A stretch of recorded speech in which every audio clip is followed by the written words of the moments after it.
కోసం అలపెరగని పోరు అంటూ విశాఖ ఉక్కుకు సొంత గనులు కేటాయించాలని అఖిల భారత విద్యార్థి సమాఖ్య జిల్లా కార్యదర్శి వల్లం నాగరాజు డిమాండ్ చేశారు. స్టీల్ ప్లాంట్ ప్రభుత్వ రంగంలో కొనసాగించాలని డిమాండ్ చేస్తూ మంగళవారం ఆర్కే బీచ్ వద్ద జలదీక్ష చేశారన్నటువంటి వార్తని హైలైట్ చేశారు. లేకపోతే ఆంధ్రజ్యోతి వచ్చేటప్పటికి తీరానికి హారం లాజిస్టిక్ గేట్వేగా తూర్పు తీరం అన్నటువంటిది ఇక్కడ హైలైట్ చేశారు. మరోవైపు అమరావతి స్పెషల్ అంటూ రాజధాని ప్రాజెక్టులకి ఎస్పీవి వేగవంతంగా పూర్తి చర్యలు, గ్రీన్ఫీల్డ్ ఎయిర్పోర్ట్ సహా అన్ని నిర్మాణాలకు వర్తింపు, అర్బన్ డిజైన్లు, ఆర్కిటెక్చరల్ గైడ్ లైన్స్ నోటిఫికేషన్కి ఓకే, కన్వెన్షన్ సెంటర్లకు భూములు, సిఆర్డీ అథారిటీ భేటీలో 7 అంశాలకు సీఎం ఆమోదం అన్నటువంటి వార్తని హైలైట్ చేశారు.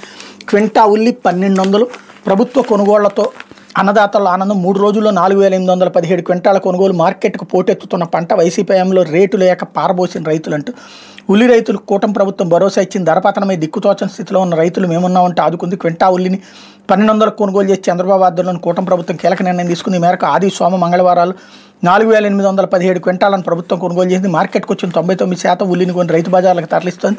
దీనిపై రాయలసీమ రైతులు హర్షం వ్యక్తం చేస్తున్నారు. ఉల్లి దిగుబడులతో పెద్ద ఎత్తున రైతులు కర్నూలు మార్కెట్కు వస్తున్నారన్నటువంటి వార్తని హైలైట్ చేశారు. లేకపోతే